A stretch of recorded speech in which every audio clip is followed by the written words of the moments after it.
This week, millions of Americans, including some of the people in this room, are likely to be hitting the road, reuniting with their loved ones in cities and towns all across America to celebrate Thanksgiving. As they do, I want to take a moment to talk about the economy, both the progress we made and the challenges we have to face. We've made historic progress over the last 10 months. Unemployment is down to 4.6%. 2 years faster than everyone expected. When we started this job, it was over 14%. Wages are rising. Disposable income is up.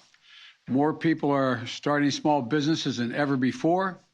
And our economy has created a record 5.6 million jobs since I became president on January 20th. There's a lot we can be proud of and a lot we can build on for the future. But we still face challenges in our economy. Disruptions related to the pandemic have caused challenges in our supply chain, which have sparked concern about shortages and contributed to higher prices. Moms and dads are worried, asking, will there be enough food we can afford to buy for the holidays? Will we be able to get Christmas presents to the kids on time? And if so, will they cost me an arm and a leg? I told you before that we're going to take action on these problems. That's exactly what we're doing. It starts with my port action plan, a proactive 3-month effort to invest in our ports and relieve bottlenecks. 40% of the goods, for example, that come into this country on the West Coast come through 2 ports, Los Angeles and Long Beach. To help ease the congestion at these ports, I brought together labor and management and asked them to step up and cooperate. To move from operating the ports at 40 hours a week at those ports to 24 hours a day, 7 days a week. And I provided the resources to other key ports, including Savannah, Georgia, and on the East Coast, and to help reduce congestion and undo damage caused by COVID. We also met with the CEOs of Walmart, Target, Home Depot, TJ Maxx, and others. Those retailers, large retailers, and others agreed to move products more quickly, stock their shelves more quickly. And by the way, you may have heard the CEO of Walmart yesterday on the steps we've taken. He said, and I quote, "The combination of private enterprise and government working together has been really successful." He went on to say, all the way through the supply chain, there's a lot of innovation.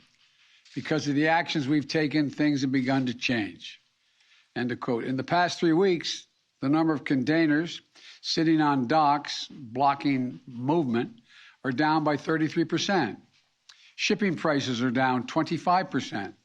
More goods are moving more quickly and more cheaply out of our ports, onto your doorsteps and onto store shelves. And so all these concerns a few weeks ago, there'd not be ample food available for Thanksgiving. So many people talked about that, understandably. But families can rest easy. Grocery stores are well stocked with turkey and everything else you need for Thanksgiving. And the major retailers I mentioned have confirmed that their shelves will be well stocked in stores this holiday season. And that's good news for those moms and dads who are worried about whether the Christmas gifts will be available. It goes for everything from bicycles to ice skates.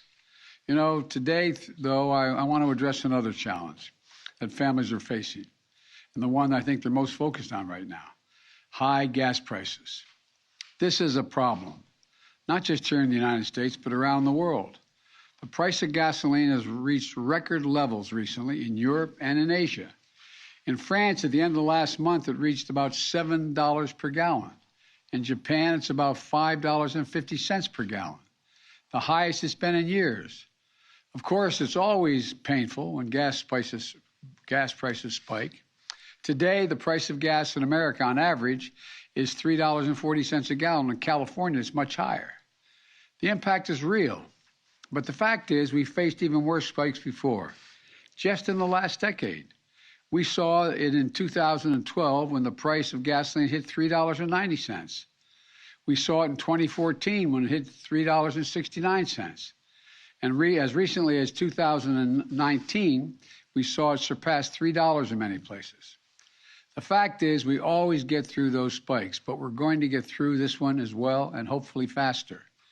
But it doesn't mean we should just stand by idly and wait for prices to drop on their own. Instead, we're taking action. The big part of the reason Americans are facing high gas prices is because oil-producing countries and large companies have not ramped up the supply of oil quickly enough to meet the demand. And the smaller supply means higher prices globally for oil. To address these issues, I got on the phone with leaders from other countries grappling with this challenge to try to find ways to lower oil prices and ultimately to the price you pay at the pump. So today I'm announcing that the largest ever release from the U.S. Strategic Petroleum Reserve to help provide the supply we need as we recover from this pandemic. In addition, I brought together other nations to contribute to the solution. India, Japan, the Republic of Korea, and the United Kingdom have agreed to release additional oil from their reserves, and China may do more as well.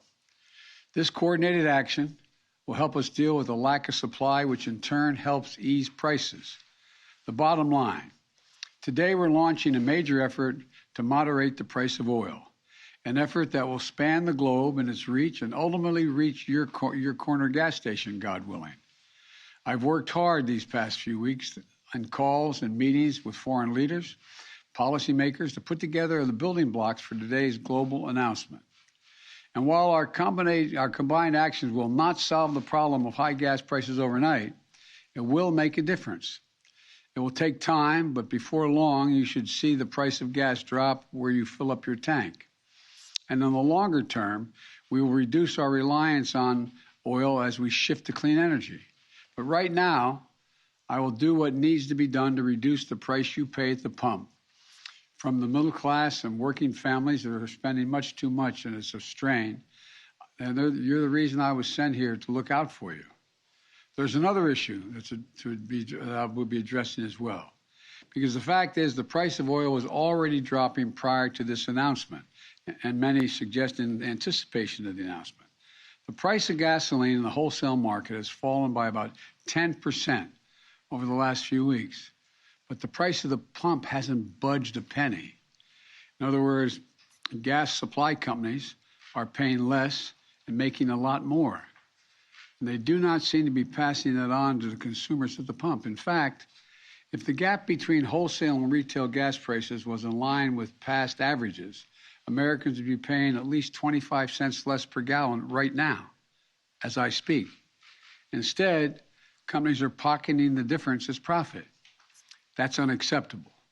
And that's why I've asked the Federal Trade Commission to consider whether potentially illegal and anti-competitive behavior in the oil and gas industry is causing higher prices for consumers, so we can assure the American people are paying a fair price for their gasoline. I also want to briefly address one myth about inflated gas prices. They're not due to environmental measures. My effort to combat climate change is not raising the price of gas or increasing its availability. What it's doing, it's increasing the availability of jobs. Jobs building electric cars like the one I drove at the GM factory in Detroit last week. For the hundreds of thousands of folks who brought one of those electric cars, they're going to save $800 to $1,000 in fuel costs this year. And we're going to put those savings within reach of more Americans and create jobs installing solar panels, batteries, electric heat pumps, jobs making those clean power generating devices. And by the way, deploying these technologies for each home where they're installed is going to save folks an additional hundreds of dollars in energy costs every year. Let's do that. Let's beat climate change with more extensive innovation and opportunities. We can make our economy and consumers less vulnerable to these sorts of price spikes when we do that. And finally, even as we meet to work out this challenge, it's important to maintain perspective about where our economy stands today. The fact is, America has a lot to be proud of. We're experiencing the strongest economic recovery in the world. Even after accounting for inflation, our economy is bigger, and our families have more money in their pockets than they did before the pandemic. And America is the only major economy in the world that can say that. It's testament to the grit and determination of the American people, as well as our unique approach to this recovery and our focus on rebuilding our economy from the bottom up and the middle out, not the top down. Because of that approach, we're the only leading economy in the world where household income and the economy as a whole are stronger than they were before the pandemic hit. Let me close with this. This Thanksgiving, we have so much to be grateful for. Vaccines that are effective, safe, and free. Promising new treatments, providing for hope that we can bring an end to the worst tragedies of this crisis. Record job growth, the strongest recovery in the world, and most of all, the chance to be together again with the people we love on Thanksgiving.